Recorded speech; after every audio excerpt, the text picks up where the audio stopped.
Welcome back, YouTubers, to another TNA Impact Wrestling review with your dynamic dudes, the British Fist. Gotcha! With that little delay there, I am Mr. Parkin wearing another V-neck here, and this guy sitting next to me with a V-style smile. It's none other than your boy MJ.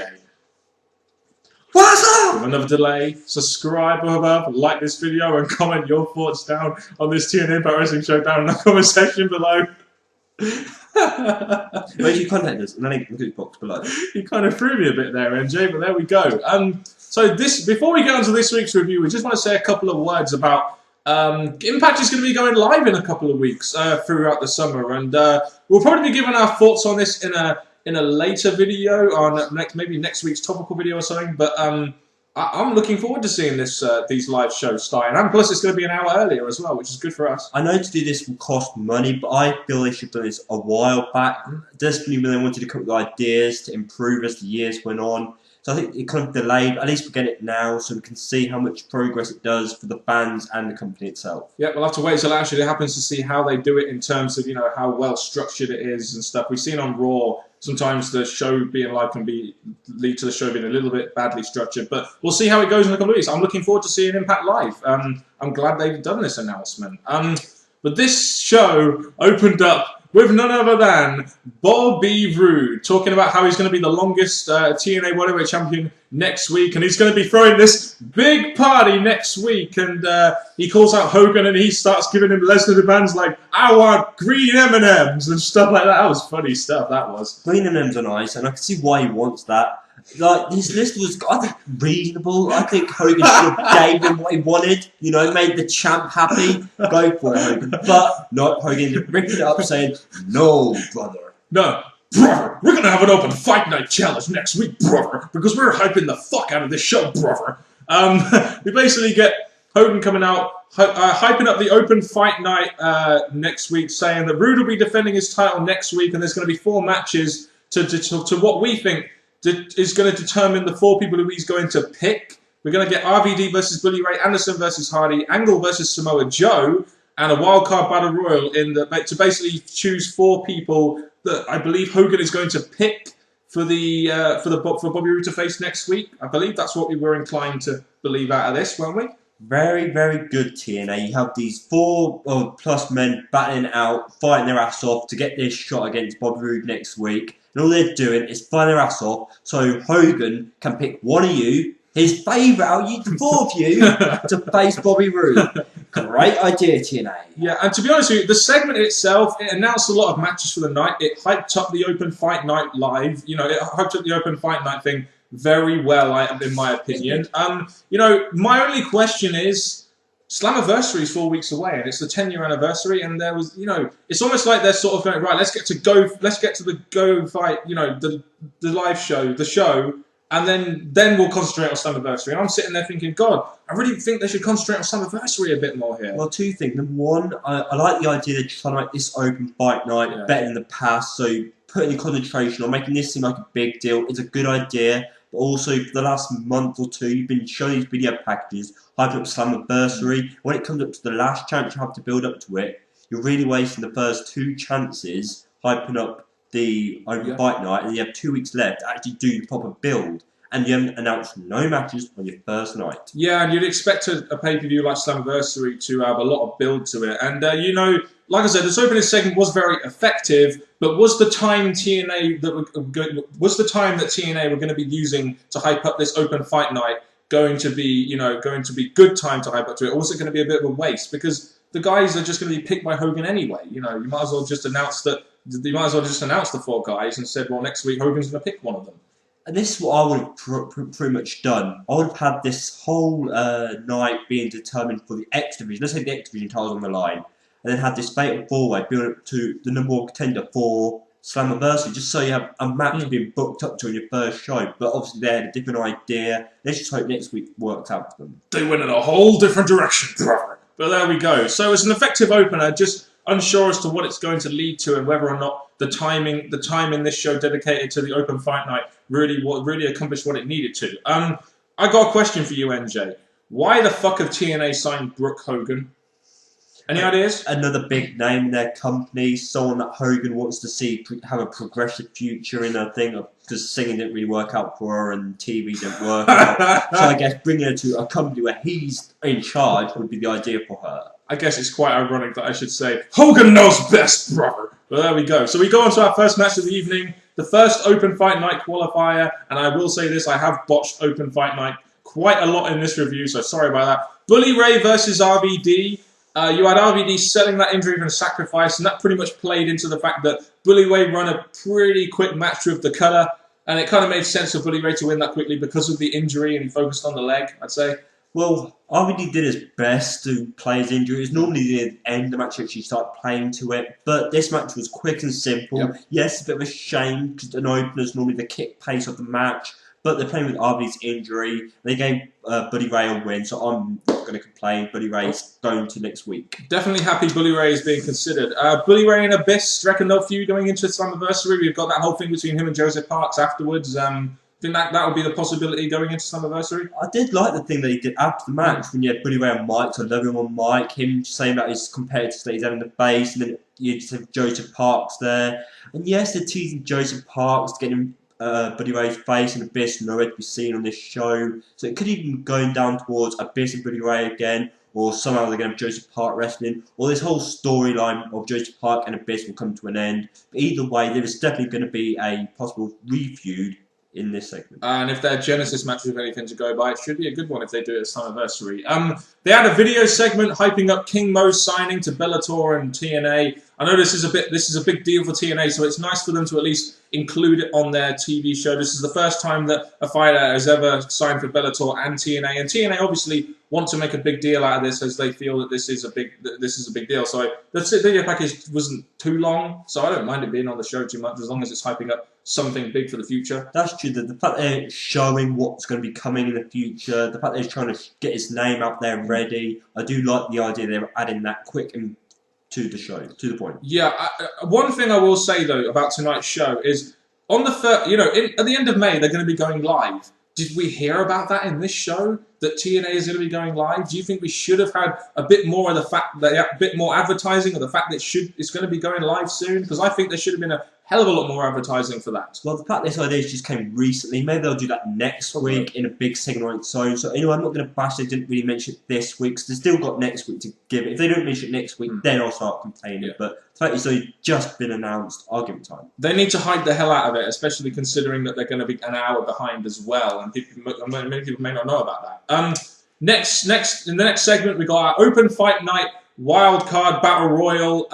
The main names in this, we had AJ Styles, Austin Aries, who I like a lot, and I know you do too. And we had Crimson in there as well. The first thing we saw, though, we saw ODB and EY going right after and eliminating Crimson, and I'm like, oh God, why are you doing this to Crimson? Having a chump like Eric Young. Yes, you had Crimson defeat his ass in a not-so-good match at pay-per-view, and then you had them get his payback, but still, Eric Young being classed as a chance to go for the world title. What is TNA thinking? I think this is stupid, just to make it a bit more of a bigger battle royal with more competitors in, but I just find that horrible. Mind you, they did have Robbie E, Robbie T, and Garrett Bischoff in there, and Robbie E eliminated Robbie T. Whatever, no one really cares. And Garrett Bischoff eliminated Devon.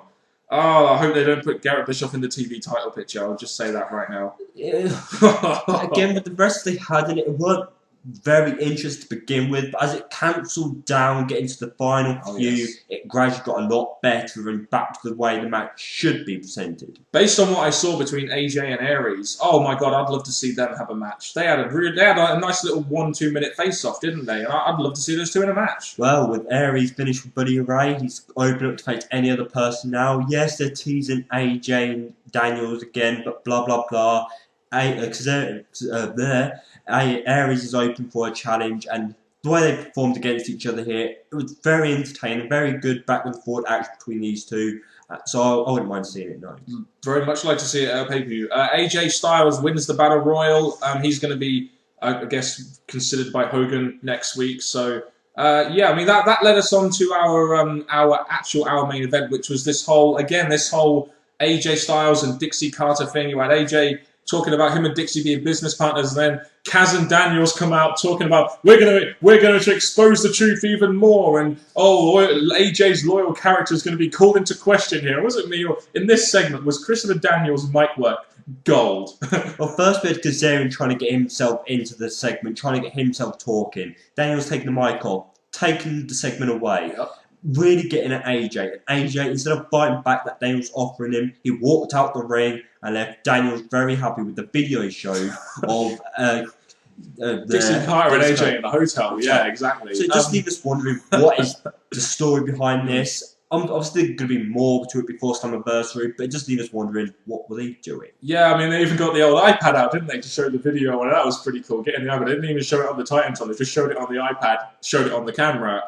And with the whole at Sacrifice, we got the tease of AJ and Angle versus Kaz and Daniels, and I wonder if they're still going to go down that route now, or whether they're maybe going to just go down the AJ Daniels route. You still got to wonder about that. And if so, why the fuck did they give AJ? Why the hell did they give Daniels and Kaz the tag team championships? It just leaves us questioning because obviously with these first 2 weeks we have AJ or whoever's going to got this world title thing going on, so that's keeping a possibility of a feud or something built there. So it's leaving us wondering what's going to happen here because we do need direction towards the pay-per-view, and so far we're not getting hints of it yet. No, we haven't really had too many hints of it. But in the next segment, we had Anderson talking a little bit about Hardy kicking out of the pay-per-view, showing us different camera angles. He definitely kicked out there, he kicked out there. And that led us on to our next Open Fight Night qualifier, which was Mr. Anderson versus Jeff Hardy.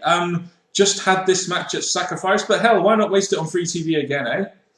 Yeah, I think they should replay this match because obviously with the botch ending of the pay-per-view, they need to redo it and put it right.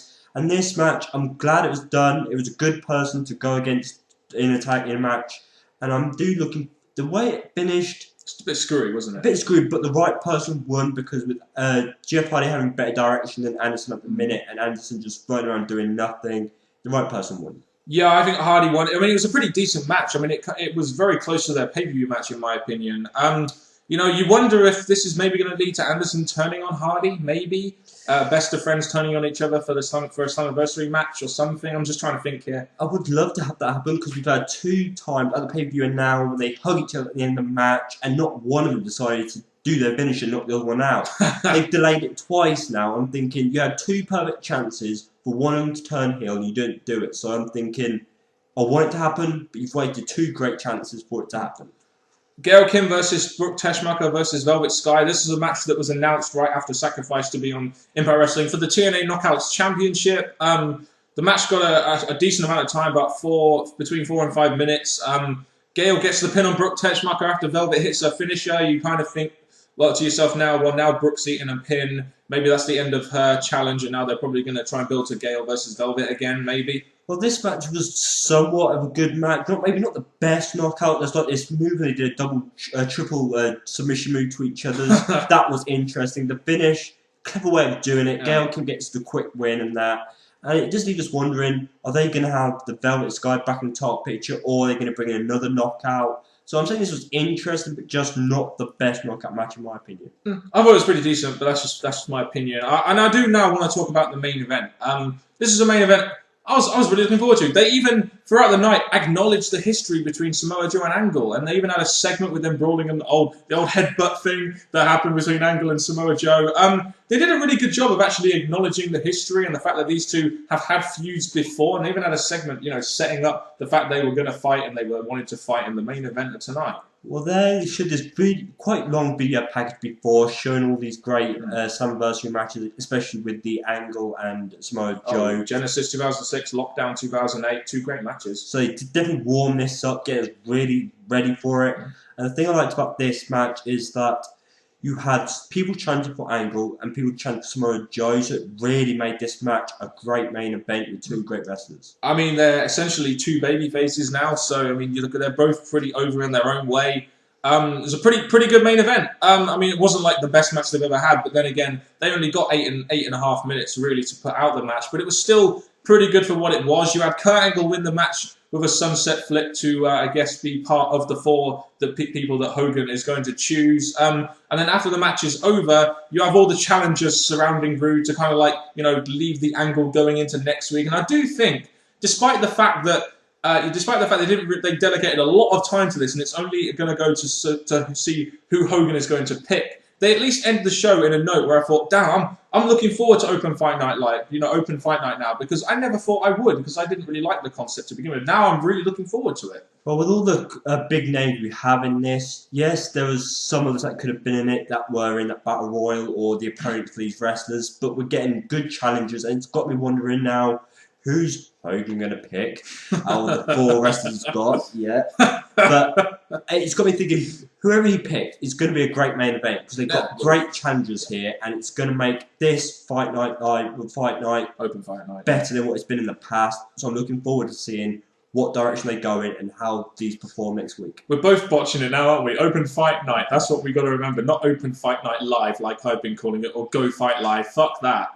So really, the show, it really just depends how you look at the show. I mean, they did a good job of hyping up the Open Fight Night. I mean, they did, 4 qualifying matches, and despite the fact they devoted a lot of time to the fact that it's really only going to be 4 people Hogan are going to pick, when you probably could have even done that in 1 segment and spent the rest of the show maybe getting some early hype into Slammiversary. It was still it really just, like I said, really just depends how you look at it. They hyped up the Open Fight Night pretty well, in my opinion, which they kind of need to do after last week because they really needed to tweak it and hype up to it better. So you've had this week to hype up Open Fight Night Live, but again, does this come at the expense of Slammiversary? That's my only worry about this show. Does it come at the expense of a big pay-per-view for TNA, their 10th anniversary? Well, the fact this week and next week are basically overlapping each other. We've only got 2 weeks left for the pay-per-view, so it's really not the best idea.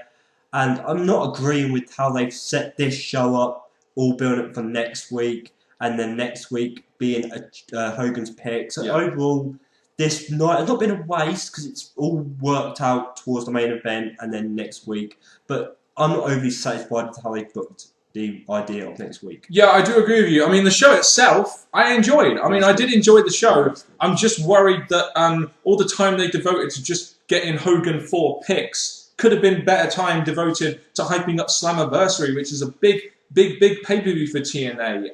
That's my only worry about this. I mean, it was a good show. It was an entertaining show. We got some good matches on this show, but that's really my only worry, and that's my only worry coming out of this show. Really, they're putting a lot of focus on Open Fight Night, which is their new concept, and they did need to do that because the Open Fight Night concept really didn't go down too well first time, and they needed to tweak it. But is this coming at the expense of a very big and a very important pay-per-view for TNA?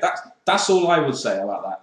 I'm trying to look at it positively, but the way this show has added up, it was a good show, but the main concentration should be on Slammiversary, and not once tonight we've got some direction towards the pay-per-view. Next week's all about the fighting stuff, so maybe that's going to be another week gone. So what can they do in 2 weeks to hype up a few matches? I don't know, but all I'd say is we'll just have to see what TNA do. Yeah, I mean, that is all we can really do. Guys, give us your opinions down in that comment section below. What do you think of this show? What do you think of the way they devoted their time to the Open Fight Night this week? We'd just love to get your opinions on that one as well, as that is a pretty much separate topic in itself, really. I've got one question. Out of the 4 competitors we've got, who would you want to see win next week?